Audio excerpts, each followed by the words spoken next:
দশে মিলে করি কাজ হারি জিতি না হিলাজ।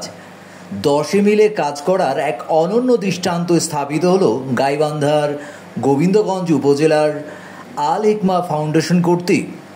আল হিকমা ফাউন্ডেশন কর্তৃক গোবিন্দগঞ্জ মহিমাগঞ্জ সড়কের গোপালপুর অংশে সড়ক মেরামত করা হয়।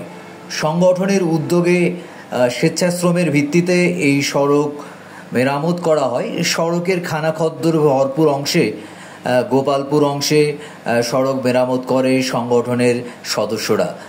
এর আগেও জানেন, এই সংগঠনের পক্ষ থেকে শিক্ষার্থীদের মাঝে গাছের চারা বিতরণ করা হয়েছে এবং আজ এই সংগঠনের পক্ষ থেকে গোবিন্দগঞ্জ মহিমাগঞ্জ সড়কের মহিমাগঞ্জ ইউনিয়নের গোপালপুর অংশে সড়ক মেরামত করে দেয়া হলো।